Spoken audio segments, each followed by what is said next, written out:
अन्यश्च दोष गुण चिंतन माशु मुक्त्वा। हम आपको एक निवेदन करते हैं, बात आप भक्ति करते हैं, कथा सुनते हैं, आपके सामने आज के बाद कोई भी व्यक्ति किसी के दोष या गुण का चिंतन करे, आप उसी समय हाथ जोड़ो, भैया ये चर्चा हमारे विषय वार्ता हमारे बीच मत करो। कोई कहे वो तो ऐसे हैं, फलाने तो ऐसे हैं, वहां के तो ऐसे हैं, उन्होंने तो ऐसे किया, आप तुरंत हाथ जोड़ दिया कीजिए, भैया इससे आगे मत बोलिए, कोई बात नहीं, सब ठीक है। जिस व्यक्ति को वो बातें सुनने में इंटरेस्ट आता, भले खुद नहीं बोल रहा लेकिन सुनने में भी अच्छा लग रहा, अच्छा फिर उसके बाद ठीक है, अपने को क्या, लेकिन फिर उसके बाद ठीक है भैया, सब दुनिया है, प्रपंच है, संसार है, लेकिन फिर क्या हुआ था। ये सुनने में जो इंटरेस्ट बहुत ज्यादा रखते हैं ना, एक बात हमेशा याद रखिएगा, जिस व्यक्ति को कान से सुनाई नहीं देता वही व्यक्ति बोल नहीं पाता। भगवान ना करे अगर किसी में अगर निर्वाक और बहरेपन का अगर दोष होता है तो वो बोल इसीलिए नहीं पाता क्योंकि वो सुन नहीं पाता। दोनों होगा। अधिकतर ऐसा देखा गया कि ना बोलने वाले व्यक्ति सुन भी नहीं पाते, और इसके पीछे मूल कारण भी यही बताया, क्योंकि वो सुन नहीं पाते इसलिए वो बोल नहीं पाते। शब्द स्वर तो है, वो कुछ ना कुछ कुछ तो करते हैं, पर शब्द नहीं बोल पाते। क्यों? सुन नहीं पाते, इसलिए वो होठ पढ़ते हैं। ठीक वैसे ही बोलने का गुण सुनने से ही आता है। ये जीव वाचाल तभी होती है जब इसने विषय वार्ताएं सुनी हैं। अगर वो विषय वार्ताओं से अपने आप को दूर कर ले कानों से, तो जीव बोलेगी ही नहीं, जीव से निकलेगा ही नहीं, जीव के अंदर ये गुण ये दोष आएगा ही नहीं। इसलिए हमारी प्रार्थना मान लीजिए, भजन आदि आप खूब कीजिए, नाम जप खूब कीजिए, तिलक स्वरूप खूब कीजिए, परिक्रमाएं खूब कीजिए, ठाकुर जी की सेवा खूब कीजिए, परंतु ये विचारों में और अपने अवगुणों में गुणों में थोड़े परिवर्तन लाने बहुत आवश्यक हैं। उसमें एक गुण ये लेकर के आइए कि कहीं भी दोष चर्चा चल रही हो, वहां से या तो उठ के चले जाओ या हाथ जोड़ के मना कर दो, भैया मेरे सामने ये बातें मत करो। किसी में कितना दोष है, कितने गुण है, मुझे नहीं सुनना। सामने वाला तो अपवित्र है ही, वो आपको भी अपवित्र कर देगा, आपका भजन भी नष्ट कर देगा। इसलिए दूसरों के दोष गुण ना बोलो, सुनो।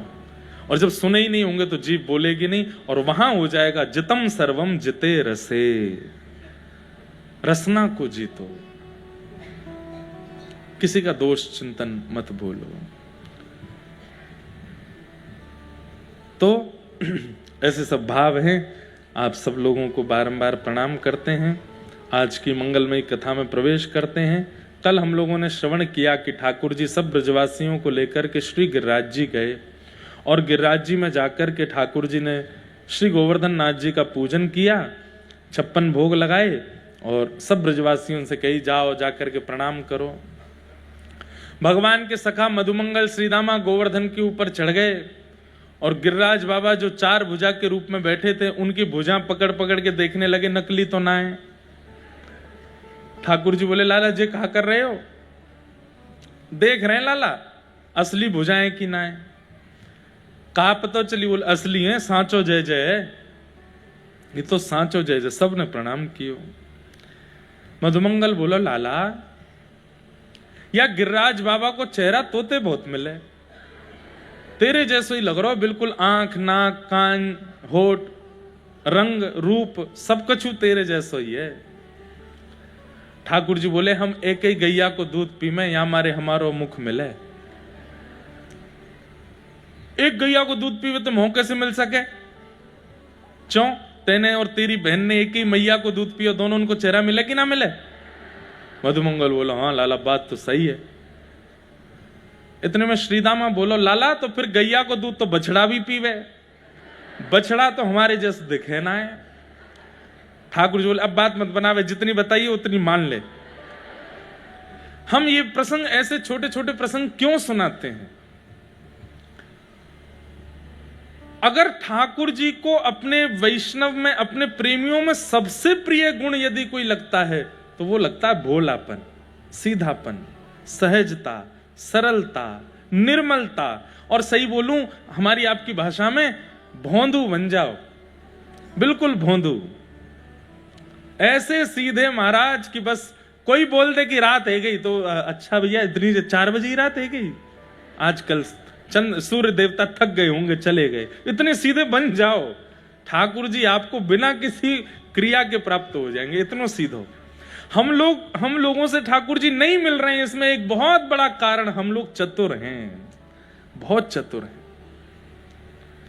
भगवान ने, मैं कभी कभी विचार करता हूं कि गोवर्धन लीला जब ठाकुर जी ने की, बहुत अच्छा था कि मैं और आप उस समय नहीं थे, नहीं तो हम तो साइंटिफिक रीजंस मांगने लगते। कैसे उठा लिया आपने गिरिराज जी? साइंटिस्टों को नासा में फोन करवाओ, आके जांच करिए इस बात की। फिर वहां नासा आकर के जब मोहर लगाता कि नहीं भैया कोई सपोर्ट नहीं है, इन्होंने, तब हम लोग मानते, और इसमें 3-4 साल निकल जाए, ठाकुर जी बोले यूं ही खड़ा रहूंगा मैं। ब्रजवासी इतने सरल हैं, इतने सीधे हैं, जैसे ठाकुर जी बोल देते हैं मान लेते हैं। अब ब्रजवासियों में आपस में चर्चा चल रही है, नंद जी के लाला जैसा लगे गोवर्धन नाथ, तो मधुमंगल जाके सबको बता रहा है, अरे वो एक गैया को दूध पीवे के कारण भयो है, और सब ब्रजवासी मानते भी जा रहे हैं। ठाकुर जी बोले मुझे यही प्रिय है, ये सरलता, ये सहजता, ये निर्मलता इन ब्रजवासियों की, इसके कारण मुझे लगता है कि ये मेरे प्राण हैं। ब्रजवासी वल्लभ सदा मेरे जीवन प्राण, इनको नाही बिसारी हूं मोहिनंद बाबा की आन। मेरे मन में कभी कभी बात आती है, लेकिन लोग बाग बुरा मान जाएंगे, हमारे ब्रज के लोग, ब्रजवासी भी धीरे धीरे चतुर रहते जा रहे हैं। ब्रजवासी इनको स्वभाव चतुर नहीं है भैया, ब्रजवासी तो भोले, ब्रजवासी तो अति सीधे हैं, और उनके चतुर होने का कारण भी है कि भीड़ इतनी बढ़ गई है ब्रज में, इतने बाहर के लोग जाने लगे हैं, इतने प्रकार के लोग जाने लगे हैं, तो फिर उनसे बचने के लिए और वो चतुराई लानी पड़ी उनको। पर मुझे कभी कभी लगता है कि हे ठाकुर जी, हम तो नित्य अपनी भागवत जी से प्रार्थना करते हैं कि चाहे जितना यश मिल जाए, चाहे जितनी दक्षिणा मिल जाए, चाहे जितनी उपमाएं मिल जाएं, पर ठाकुर जी हमको भोला ही बनाए रखना, हमको सीधे ही बनाए रखना। ये मन में कभी ये भाव ना आवे कि हम कुछ हैं। हाँ, आजकल ऐसा होता है कि मैं ज्यादा मिल नहीं पाता, क्योंकि भैया सो ही ना पाऊं, मैं इतना ज्यादा व्यस्त क्रम है जाए कि कछु कर ही ना पाऊं। फिर लोगों को लगता है कि महाराज जी मिलते नहीं, ये भी चतुर होते जा रहे हैं। इसके पीछे कारण दूसरे हैं भैया कि है तो इंसान ही, सब क्रियाएं करने के लिए एक समय पाबंदी और अवसर है। बाकी नित्य ठाकुर जी से मांगो कि हे नाथ, हम तो आपसे निवेदन कर रहे हैं, आज भागवत जी से मांग लीजिए और ये भागवत जी दे भी देंगी। हम मांगते संसार हैं, वो फिर स्वार्थ हो जाता है। अगर ऐसी कोई वस्तु मांगी जाए, जैसे मेरे अंदर से काम नष्ट हो जाए, मुझे रूप स्वरूप देख करके काम भाव मन में प्रकट होता है, भागवत जी मेरे चित्त का काम नष्ट करो, नष्ट होगा। आप ठाकुर जी से प्रार्थना करो कि मेरे सामने कोई कुछ ऐसा करता, मुझे क्रोध बहुत जल्दी आता है, मेरा क्रोध समाप्त कीजिए ठाकुर जी। और सबसे बढ़िया बात, ठाकुर जी से प्रार्थना करो, हे नाथ चाहे जो हो जाए, मैं सीधा ही रहूं, सहज ही रहूं, मुझे चतुराई ना आवे, ऐसी कृपा कर दो, मैं चतुर ना बनूं। हम चतुर शिरोमणि हैं, इसीलिए ठाकुर जी से मिलने में बाधा हो रही है, इसीलिए ठाकुर जी से मिलने में रुकावट बनी हुई है। सीधे हो जाओ, सरल हो जाओ। नीलमल मन जन सो मोहे पावा, मोहे कपट छल छिद्र न भावा। सबको याद है ये चौपाई, बताओ फिर भी क्या छल करने से पहले घबराए, कपट करने से पहले घबराए, चतुराई लाने से पहले घबराते हैं हम लोग कि भाई ठाकुर जी को प्रिय नहीं है। आप लोग एक बात विचार कीजिए, विवाह होने के बाद सैक्रिफाइस करते हैं लोग, पति पत्नी के लिए सैक्रिफाइस, इसको ये पसंद नहीं तो मैं नहीं करूंगा, पत्नी पति के लिए कि इनको ये पसंद नहीं तो मैं नहीं करूंगा। इतना ज्यादा सैक्रिफाइस बच्चों के लिए करते हैं कि भाई इनको ये प्रिय नहीं लगता, हमारे बेटे को ये प्रिय नहीं है, हमारी बेटी को ये प्रिय नहीं, तो माता पिता सैक्रिफाइस करते हैं, बच्चे सैक्रिफाइस करते हैं, माता पिता ये प्रिय नहीं तो हम नहीं करेंगे। ठाकुर जी के लिए हम लोग क्यों सैक्रिफाइस नहीं करते? उन्होंने ज्यादा डिमांड्स तो की नहीं आपसे, अच्छा खाओ, अच्छा पियो, अच्छे रहो, खूब नाचो, खूब गाओ, पर एक दो बात के लिए बस वो कह रहे हैं कि निर्मल मन रखो, छल मत करो, कपट मत करो, दोष मत रखो चित्त में। और सीधी बात, इतनी बातें नहीं, ठाकुर जी बस यूं कह रहे हैं भोले बने रहो। मैंने एक बार कहीं कथा में कहा था, यही विषय कह रहा था, तो एक सेठ जी मुझसे बोले, महाराज जी आप युवाओं को भटका रहे हो। मैंने क्यों? बोले इतने भयावह संसार में आप लोगों से कह रहे हो कि सीधे हो जाओ, सरल हो जाओ। यहां लोग छल करते हैं, कपट करते हैं, दुष्कर्म कर जाते हैं, और आज का युवा सीधा हो जाएगा तो फिर जीवन कैसे जिएगा? मैंने कहा एक बात सुनिएगा, ध्यान से सुनना। उनको जो उत्तर दिया, मैंने कहा बालक जितना छोटा होता है ना, उसकी जिम्मेवारी उतनी मां रखती है। और जैसे ही बालक सीखने लग जाता है, चलना भी सीख गया, बोलना भी सीख गया, खाना भी सीख गया, पहनना भी सीख गया, तो मां दूसरा कमरा बनवा के उसमें सुलाती है, अपने आप उठो, अपने आप नहाओ, अपने आप खाओ, पहनो, जाओ। मैंने कहा ठाकुर जी को जिस दिन दिख जाता है ना कि ये चतुर हो गया, ये विषयों से भी लड़ना जान गया, ये चतुर लोगों से भी इसको लड़ना आता है, हर परिस्थिति से जूझना इसको आ गया है, तो ठाकुर जी कहते हैं अब भैया अपनी रखवाली खुद कर। लेकिन जब ठाकुर जी को लगता है बहुत सीधो है, या तो कोई भी या तो मजाक कर जाएगा, कोई भी या तो कछु कह जाएगा, तो ठाकुर जी माऊली मैया बन जाते हैं, फिर गोद में रखते हैं, कोई कुछ कह नहीं सकता। फिर सीधे बनिए। अरे संसार चतुर है तो हम चतुर बने, ये विचार मन में मत लाओ। हमारे ठाकुर जी सीधे हैं इसलिए हम सीधे बनेंगे। संसार अगर आपके साथ छल कर भी गया, संसार यदि आपके साथ कपट कर भी गया, तो भैया रिवर्ट में ठाकुर जी उसके साथ क्या करेंगे वो आप सोच भी नहीं पाओगे। इसलिए सीधे ही रहो। मैं फिर कह रहा हूं, बहुत सीधे रहो, सरल रहो, सहज रहो, निष्कपट हो जाओ, ब्रजवासियों की तरह हो जाओ। अरे मधुमंगल बन जाओ, श्रीदामा बन जाओ, तन सुखा मन सुखा बन जाओ, ललिता बन जाओ, विशाखा बन जाओ। हमारी प्रिया जी कैसी हैं? अति सीधी। ध्रुवदास जी महाराज कहते हैं, सहज स्वभाव पढ़ो नवल किशोरी जो को, मृदुता दयालुता कृपालुता की राशि है। न कहूं न रिस कभी भूले हूं न होत सखी, रहत प्रसन्न सदा ही मुख हासी। प्यारी प्यारी लाल जू के प्राण प्यारी, ऐसी सुकुमारी प्यारी लाल जू की प्राण प्यारी। ठाकुर जी की प्राण प्यारी हैं किशोरी जी। क्या उपमाएं हैं किशोरी जी की? सहज स्वभाव पहला। नवल किशोरी, नवल किसको कहते हैं? जो सदा युवा ही, कुमारी की ही रहती हैं, उससे बड़ी नहीं होती, उनको नवल किशोरी।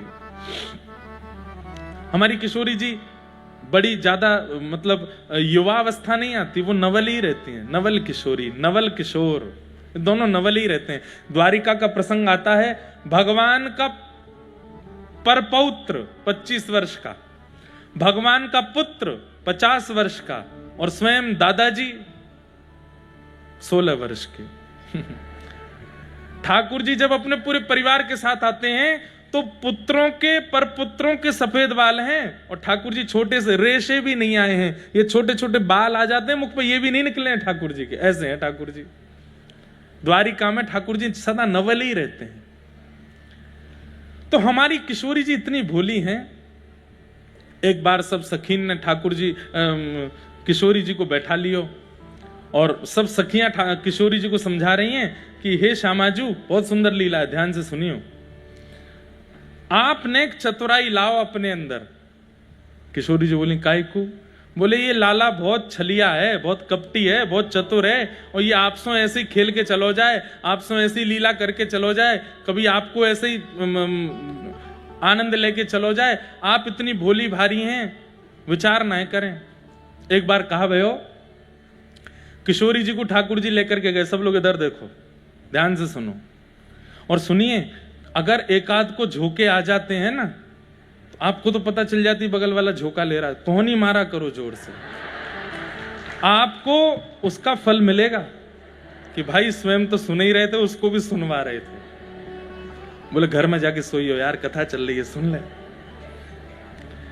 एक बार ठाकुर जी किशोरी जी से बोले, हे किशोरी जी, हमारे नंदगाम के बगीचा में खूब सुंदर आम लगे हैं, आप आओ। तो किशोरी जी ने सब सखीन से कही कि भैया नंद के लाला ने निमंत्रण भेजो है कि हमारे बगीचा में आम लगे हैं, वो आम खावे आ जाओ।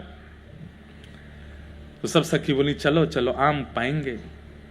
और सब सखीन के संग किशोरी जी आ गई। पर हमारे ठाकुर जी इतने उद्यमी हैं, खुद के बगीचा में नहीं लगे थे आम, दूसरे के बगीचा में लगे थे। और वो दूसरा भी इतना चिड़ोकला और इतना हठीला कि उसके बगीचा कोई आम ले जाए तो वो पीछे डंडा लेके भागता था। किशोरी जी आ गई सब सखीन के संग। तो ठाकुर जी बोले आओ आओ आओ, हरी श्यामाजू, हमारो नंदगाम पवित्र कर दियो आपने आए करके, चलो जेरो सामने बगीचो, चलें यही में आम पामेंगे। किशोरी जी बोली आपको ही है? हाँ हाँ सब हमारो ही है, यहाँ कोई नंदगाम पूरा मेरो ही तो है, नंद बाबा को है। बोले अच्छा। और वहां जैसे ही पहुंचे तो सब सखियां अलग अलग पेड़ों के वृक्षों के नीचे, ठाकुर जी बोले सब लोग जाओ, खूब प्रेम से एक ऊपर से तोड़ो, नीचे एक ऐसे झोली करके भरते जाओ और प्रेम से फिर पामेंगे। मैं श्री जी को लेके जा रहा हूं और मैं श्री जी के साथ आम तोड़ तोड़ के पाऊंगा। श्री जी को ले गए। श्री जी तो बड़ी आनंद में, आज आम पामेंगे। वृक्ष के पास पहुंच करके लाल जी बोले श्री जी एक कमी है। बोले कहा? मुंह पे वृक्ष पर चढ़नो ना आवे, आप चढ़ जाओ, मैं नीचे पीतांबरी करके खड़ा हूं, ऊपर से आम गिरती नहीं हूं, मैं लपक लूंगा। श्री जी बोली हाँ कोई बात ना, मुंह पे तो आवे, मैं चढ़ जाऊंगी। सो श्री जी धीमे धीमे धीमे धीमे ऊपर चढ़ गई। अब सखी संग में होती तो वो चढ़ने नहीं देती, श्री जी को श्रम नहीं कराती, पर ठाकुर जी तो उद्यमी। अब जैसे ही श्री जी ऊपर चढ़ी, ऊपर से एक एक आम तोड़ के दे रही हैं, ठाकुर जी बढ़ते जा रहे हैं। ठाकुर जी बोले मैं अपना परिचय तो करा दूं, मैं कैसा हूं। तो आम सब समेट के, श्री जी अब मेरी पीतांबरी फट जाएगी, इतने आम है गए, आप यहीं नहीं हो, मैं अभी आ रहा हूं, मैं इन्हें धर के आऊं कहीं। श्री जी बोले ठीक है। दौड़ के बाहर गए, मधुमंगल तक गई, स्वाफी खोल, स्वाफी में धर के बोले लेके भाग जाए इन्हें। वो तू कहा कर बोल मैं अभी आऊं। तो जो माली था बगीचा का, उसके पास ठाकुर जी गए। बोले कैसा माली है, तेरे रहते हुए देख चोरी चल रही है, सबरी चढ़ी हुई है पेड़न पे। माली बोलो कहां है? बोले देख बरसाने ते आई है चोरी करवे। और बताए कि ठाकुर जी तो भाज गए वहां। अब वो माली आयो डंडा लेके, शर्म नहीं आवे, बड़े गोप की छोरी है करके चोरी कर रही है आम की। अरे हम चोरी ना कर रहे, जाको बगीचा है, वाने निमंत्रण दियो हमें। बोले कौन को बगीचा? मेरो बगीचा है ये। बोले अरे नहीं, ये तो कुंवर कन्हई को बगीचा है, नंद बाबा के। अच्छा वाको बगीचा है, वो ही तो शिकायत करके गए हो कि तेरे बगीचा में देख चोरी चल रही है। किशोरी जी बेचारी नीचे उतर के आई। ललिता विशाखा तो बड़ी लज्जित नहीं है, देख कैसी हमारी नाक कटवाई है आके यहाँ पे। और कथा तो बहुत बड़ी है, उससे पहले ठाकुर जी की नाक कटी थी बरसाने में, तो ठाकुर जी बोले बदला कैसे लाऊं, तो आज ठाकुर जी ने वो कर दियो। लेकिन हमारी किशोरी जी कैसी, रास्ता में भी यूं ही कहती जा रही, ना ना कुंवर कन्हई ने नहीं कही होगी, वो तो बड़े प्रेमी हैं। और तुमने रुको, वो मुझे कह के गए कि मैं आम डार के आ रहे होंगे। तब ललिता विशाखा जी कहती हैं कितनी भोली हो आप, कितनी सीधी हो आप, हे श्यामाजू कैसी करुणामयी हो आप। कोई कितनी बड़ी क्रिया करके चलो गो और आप अभी भी वाकई हित को ही विचार कर रही हो। इसीलिए तो वो राधा रानी है, इसीलिए तो वो प्रिया जी हैं।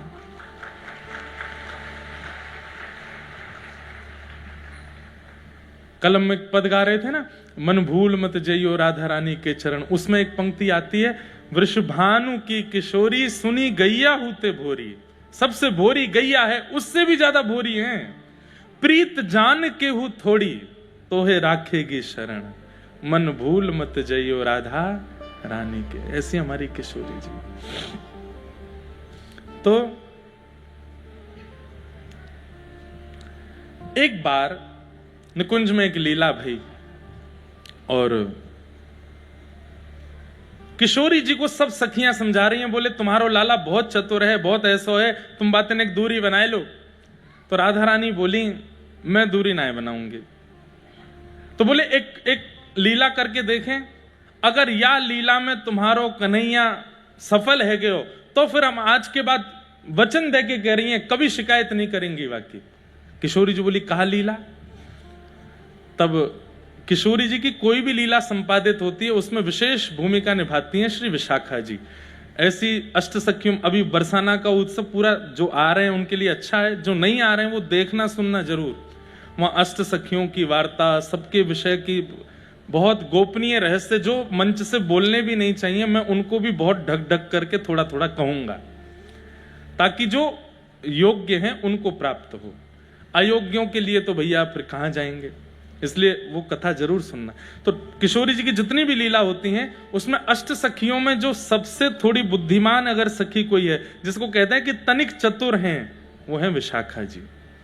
तो विशाखा जी ने योजना बनाई, एक से कपड़ा, एक से कुंडल, एक से गहने, 100 काजल, एक से पत्रावली, एक से केश, एक से नूपुर, एक से चूड़ी, सब कुछ एक जैसा अष्ट सखियों का और किशोरी जी का, मतलब एक जैसा ही सब कुछ होगा। और वहां में ठाकुर जी को ढूंढ के बताओ इनमें किशोरी जी कहां हैं। अगर उनने किशोरी जी को देख के बताए दियो तो फिर हम किशोरी जी वचन दे रही हैं आज के बाद श्याम सुंदर को वादना के बाद से हम कभी भी कुछ गलत नहीं बोलेंगे। किशोरी जी बोली वो पहचान जाएंगे। बोले हम देखें ना कैसे पहचानेंगे। अब आप इसमें एक बात विचार कीजिए कि अष्ट सखियां और राधा रानी में कोई विशेष अंतर नहीं है, एक जैसी दिखती हैं सब, बस किशोरी जी का श्रृंगार विशेष होता है इसलिए पहचान में आती है कि ये किशोरी जी हैं। एक जैसी चुनरी, एक जैसे कुंडल, एक जैसे सब श्रृंगार सब किए गए। और निकुंज में सब गोपियां खड़ी हो गईं, ठाकुर जी की प्रतीक्षा कर रही। अब ठाकुर जी के आवे की प्रतीक्षा तो बात की बात है, ये आपस में एक दूसरे से कह रही हैं अरे श्यामाजू आप तो बड़ी सुंदर लग रही हो। तो बोली मैं विशाखा हूं, श्यामाजू ना हूं, श्यामाजू तो पल्लंकु हैं। तो दूसरे अरे ललिता जी आप ही हो ना? बोले नहीं नहीं मैं श्यामाजू हूं, मतलब ललिता जी और सब एक जैसी दिख रही हैं, कोई इनमें अंतर नहीं। तब सबने कही बोले अब बढ़िया है, अब एक संग खड़ी है जाओ, नेक देर में श्याम सुंदर आवे वारे हैं और नेक आज इनकी पतो चले कि ये पहचान पाएंगे नहीं। इतने में ही ठाकुर जी को आगमन भयो। ठाकुर जी जैसे ही पधारे आकर के ढूंढन लगे कहां हैं किशोरी जी। हे श्यामाजू, अब वो 8 खड़ी हैं वृक्षों के पास और 8 एक साथ एक ही स्वर में कह रही हैं हां श्याम सुंदर। अब यहां से भी स्वर, वहां से भी स्वर, उधर से भी स्वर, इधर से भी, 8 की 8 चारों तरफ घूम के खड़ी। ठाकुर जी अरे श्यामाजू, बोले मैं तो यहां खड़ी हूं, तो वहां जाए। अरे ये कैसी लीला कर रही हो किशोरी जी, आज इतने सारे रूपन में कैसे प्रकट भई हो? तब सब सखियां एक साथ सामने खड़ी हो गईं। 9 किशोरी जी खड़ी हैं, एक किशोरी जी और 8 सखियां। और तब सब सखियां कह रही हैं उड़ के बताओ हम में ते राधा रानी कौन है? को वृषभानु किशोरी इन में, को वृषभानु किशोरी। हम में से लाडली जी कौन है? ढूंढ के बताओ।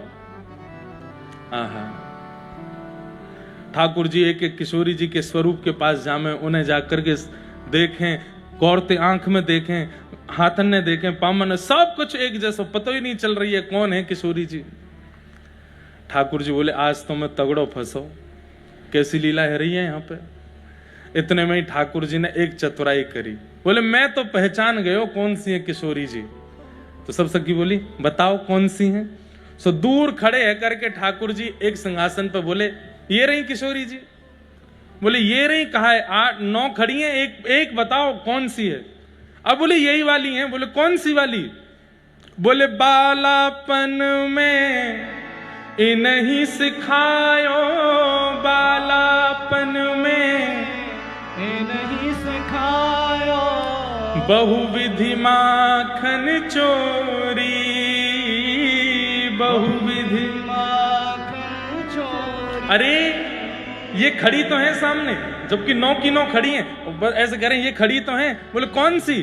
बोले वही जिनने मुकु बचपन में चोरी करनो सिखायो, घर घर में जाके माखन कैसे चुरानो, मटकी कैसे फोड़नी है, ग्वाल बालन के ऊपर कैसे चढ़ना है, गैया के सींग कैसे पकड़ने हैं, सबरो ऊधम इन नहीं तो मुकु सिखायो।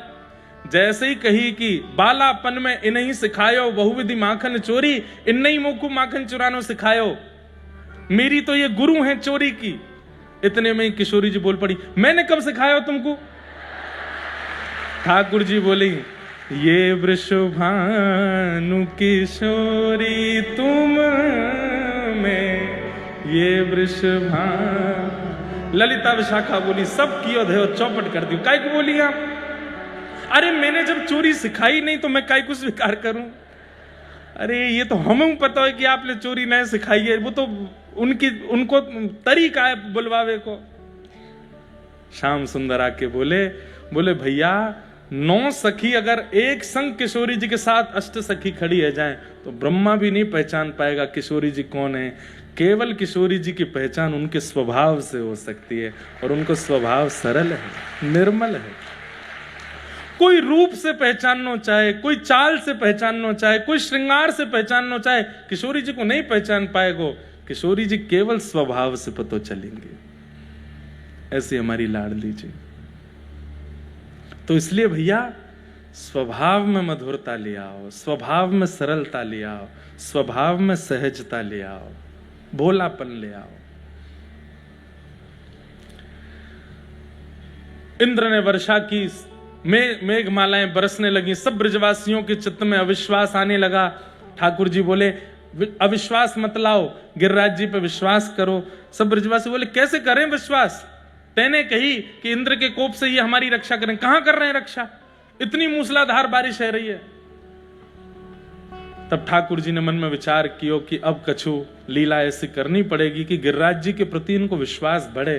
और ठाकुर जी ने सब ब्रजवासी के सामने गिरिराज जी को प्रणाम कियो, और प्रणाम करके, हे गिरिराज बाबा, हम सब ब्रजवासी की रक्षा करो कह करके जैसे ही गिरिराज जी को एक ओर से इशारों कियो है, नेक अपने हस्त कमल को स्पर्श कियो, अधर हो गए। 7 कोस लंबे चौड़े, 21 किलोमीटर लंबे चौड़े गिरिराज पर्वत अधर हो गए।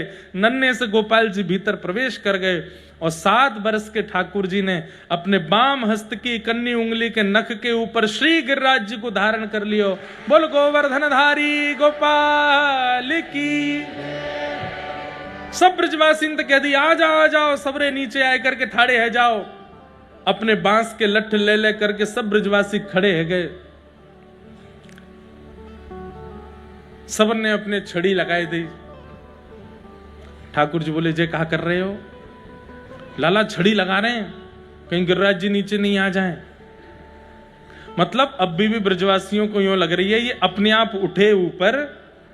वो तो गिरिराज जी से हमने प्रार्थना करी तो इंद्र से रक्षा करने के लिए अपने आप ऊपर उठ गए, तो कहीं नीचे नहीं आ जाए तो हम छड़ी लगा लें। और सब ब्रजवासी ठाकुर जी, लाला तैने उंगली काय को लगा रखी, नीचे कर ले आए। हाँ, हम यहां छड़ी लगा रखी, उंगली पे यूं कर खड़ो है। ठाकुर जी बोले, मैंने उंगली नीचे कर ली तो सबरे चटनी बन जाओगे। अच्छा, तेरी उंगली पर रखे हैं ये गिरिराज जी? बोले, और नहीं तो क्या। सब ब्रजवासी बोले, लाला तू देख, बात मत बनाए कर, चल जल्दी अपनी उंगली नीचे कर ले। ठाकुर जी बोले, तो फिर संभालो तुम गिरिराज जी, मैं हटा रहा हूं उंगली। बोले, हाँ ठीक है, हम संभाल लेंगे। जैसे ठाकुर जी ने नेक उंगली नीचे करी महाराज, सबकी छड़ियां टूटने लगी, चट चट चट करके दूर दूर तक सब ब्रजवासी, अरे लाला संभाल संभाल संभाल, भागा दौड़ी जैसी होने लगी। ठाकुर जी ने फिर से अपनी उंगली लगाई और फिर से गिरिराज जी ऊपर की ओर अधर हो गए, और गिरिराज जी स्तब्ध हो गए। अब दूर दूर तक एक भी ब्रजवासी की छड़ी नहीं है, अकेले ठाकुर जी की नख पर, उंगली पर नहीं। एक तो बाम हस्त सीधे हाथ से थोड़ा कमजोर होता है, उस बाम हस्त में भी इकन्नी उंगली सबसे कमजोर होती है, और इकन्नी उंगली के भी नख पे ठाकुर जी ने गिरिराज जी धारण किए। ये प्रभाव नहीं है ठाकुर जी का, इसमें भी एक संदेश है, बहुत ध्यान से सुनो। ठाकुर जी कह रहे हैं हम सबको एक संकेत कर रहे हैं। बोले क्या? बोले भैया मेरे दो स्वरूप हैं, एक स्वरूप ये है और एक स्वरूप ये है। एक तरफ 21 किलोमीटर लंबे चौड़े गिरिराज जी हैं जिनके लिए बाम हस्त के कन्नी उंगली के नख ही काफी है, और एक तरफ 10 ग्राम की बंसी है, वाक्य काजे 2 भुजा को प्रयोग करना पड़े मुंह को तब वो धारण हो गए। ठाकुर जी क्या कह रहे हैं? बोले जब सामने से जीवन में प्रेम आता है तो प्रेम को स्वीकार करने में एफर्ट्स ज्यादा लगाओ। पर हम लोग कैसे हैं, जब विशाल पहाड़ रूपी संकट हमारे जीवन में आता है, उस पहाड़ को, उस संकट को अपने जीवन में आ गया है, उसको दूर करने में, वो जीवन में आ चुका है, इसका विषाद करने में हम लोग एफर्ट ज्यादा करते हैं। ठाकुर जी कहते हैं संकट जीवन में आवे तो कन्नी उंगली की तरह रखो, ज्यादा ध्यान ही मत दो उस तरफ। अरे जीवन में संकट आया, विपत्ति आई, आपत्ति आई, ठाकुर जी बोले कन्नी उंगली लगाओ वहां पे, मेरे प्रारब्ध हैं, निकल जाएंगे एक दिन। लेकिन जब जीवन में मैं आऊं, वेणु स्वरूप कथा आवे, वंशी स्वरूप संकीर्तन आवे, तब उसको प्राप्त करने के लिए ठाकुर जी बोले मैं टेढ़ो मेढ़ो है जाऊं वंशी धारण करवे में, पूरी अपनी योजना लगा दूंगा वंशी के स्वर को सुनने में। ठाकुर जी मानो संकेत कर रहे हैं हमको, जीवन में प्रेम आवे, भक्ति आवे, भाव आवे, सद्भाव आवे, सेवा आवे, उसको स्वीकार करो पूरे एफर्ट्स के साथ। और जीवन में जब संकट आवे, इकन्नी उंगली लगाओ, मतलब थोड़ा एफर्ट तो लगाना है, पर कितना लगाना है? बोले इतना ही लगाना है बस। पर कई लोग कैसे होते हैं, संकट आते ही इतने विचलित हो जाते हैं, इतने विचलित, रात में भोजन नहीं कर रहे, सो नहीं रहे, और टेंशन में बैठे हैं, पीड़ा में बैठे हैं, और डिप्रेशन हो गया। आजकल के युवाओं को ये 50 साल पहले नहीं था डिप्रेशन, 60 साल पहले एंजाइटी नहीं होती थी, आज से 100 साल पहले सुसाइड्स नहीं होती थी। क्यों? क्योंकि संकटों को जूझना, सहना और उनको बहुत एफर्टलेसली अपने जीवन में स्वीकार करना लोग जानते थे। आज का जमाना अलग है, यहां पर बैकलैशेस होते हैं, दुनिया भर के प्रपंच होते हैं, अनर्गल बातें होती हैं, लोग दुनिया के कुछ भी कहते हैं और सामने वाला उसको सह नहीं पाता, वो उसको ऐसे स्वीकार करता, हो इसने मेरे बारे में क्या कह दिया, इसने मेरे साथ ऐसा क्यों कर दिया, मेरे पैसे क्यों खर्च हो गए, मेरा काम क्यों चला गया, मेरी जॉब क्यों चली गई, मैं फेल क्यों हो गया। नहीं, इतना उस पर विचलित मत होइए। इसलिए युवान दुनिया भर के रोगों के शिकार हो रहे हैं, ऐसे ऐसे रोग जिनकी दवाइयां ही नहीं है। पर ठाकुर जी की बहुत बड़ी कृपा है बंधुओं, मैं प्रशंसा के रूप में नहीं कह रहा हूं। व्यासपीठ आज कितनों के डिप्रेशन रोग को दूर कर रही है, कितनों की एंजाइटी दूर कर रही है। आप आकर के हमारे पास उन लोगों की चर्चाएं, मैं बताऊं आपको कैसे कैसे युवा आते हैं, कैसे कैसे बालक आते हैं, मरणासन स्थिति में थे कि बस अब प्राण त्याग ही देंगे, केवल उंगली घुमाते घुमाते 1 मिनट का कुछ शॉर्ट सुन लिया, कुछ वीडियो सुन ली, कुछ प्रवचन सुन लिया, बदल गया जीवन। अपनी बात नहीं कर रहा हूं मैं, हमारे वृंदावन के पूज्य प्रेमानंद जी महाराज, कितने बालकों का जीवन संवार दिया उन्होंने, कितने बालकों के व्यसन छुड़वा दिए। अरे बड़ी बड़ी व्यसन छुड़वाने वाली कंपनियां फेल हो गई, बड़े बड़े व्यसन छुड़वाने वाली दवाइयां फेल हो गई, लेकिन सुनिए बात, कुछ तो लोग कहेंगे, लोगों ने उनको भी नहीं छोड़ा, कटघरे में उनको भी खड़ा किया। आप ऐसा कैसे करते हैं, आप ये कैसे बोल सकते हैं, आपने ये क्यों कर दिया, आपने ये बहुत गलत है। व्यक्ति ने अच्छा क्या किया, आदमी को भुलाने में एक क्षण लगता है, और व्यक्ति से अपराध क्या हो गया, वो अपनी 80 साल की उम्र तक याद रखता है उसको। 80 साल की आयु में किसी ने कहा, अरे तुम उनको जानते हो, तुम्हारी गली में वो गुप्ता जी, हाँ, अरे भैया वो उनका बेटा तो विदेश में हो गया, उसने इतनी, ठीक है हमसे पूछो उनकी बात। तो क्या किया था उन्होंने 30 साल पहले, हमको बताए, हम बताएं? देखा, ये व्यक्ति का स्वभाव है, उसको बुराइयां याद रहती हैं लोगों की। अब हमारे महाराज जी हैं, हमारे पूज्य मलुक पीठ वाले महाराज जी हैं, रमन रीति वाले महाराज जी हैं, हमारे कई सारे महापुरुष, पूज्य मुरारी बापू हैं, पूज्य रमेश भाई ओझा हैं। जिसने भी अपनी वाणी से, अपने विचारों से, अपनी क्रियाओं से संसार के कलयुगी जीवों में परिवर्तन लाने का प्रयास किया, दूसरे ही लोगों ने उनको कटघरे में खड़ा कर दिया, उनके छोटे छोटे दोषों को निकाल करके उछालना प्रारंभ कर दिया। ये वो नहीं करते हैं, ये वो लोग नहीं करते हैं, कलयुग करवाता है उनसे। भाई देखो, आप किसी के यहां किराए पे रहते हो, अब आपका जो किराएदार है वो नियम लॉज बता देता है, मेरे घर का नियम है रात्रि 10 बजे के बाद आओगे तो मैं गेट नहीं खोलूंगा, मेरे घर का नियम है कि आप ऊपर जो है ऊधम मचाओगे तो मैं अपने घर में नहीं रखूंगा, मेरे घर का नियम है कि यहां पीना खाना नहीं चलेगा। ऐसे सब किराएदार नियम बनाते हैं, तभी किराए पर किसी को देते हैं अपना ऊपर का माला या कोई कमरा। ऐसे ही हम आप सब लोग कलयुग के घर में किराएदार हैं, हम कलयुग के घर में हैं। और कलयुग के नियम क्या हैं? अगर तुम 10 बजे रात में सो गए तो तुमको उत्पीड़ना दूंगा, 2-2 बजे तक उठो, 3-3 बजे तक उठो। पानी पीते हो, वो पीला वाला क्यों नहीं पीते, उसको पीना शुरू करो, नहीं पियोगे तो तुमको उत्पीड़ना दूंगा। अरे घास फूस खाते हो, मांस खाना प्रारंभ करो, तो मैं नहीं तो तुमको उत्पीड़ना दूंगा। सेवा करते हो ठाकुर जी, कथा सुनते हो, तिलक रज लगाते हो माथे पर, नंगे पैर घूमते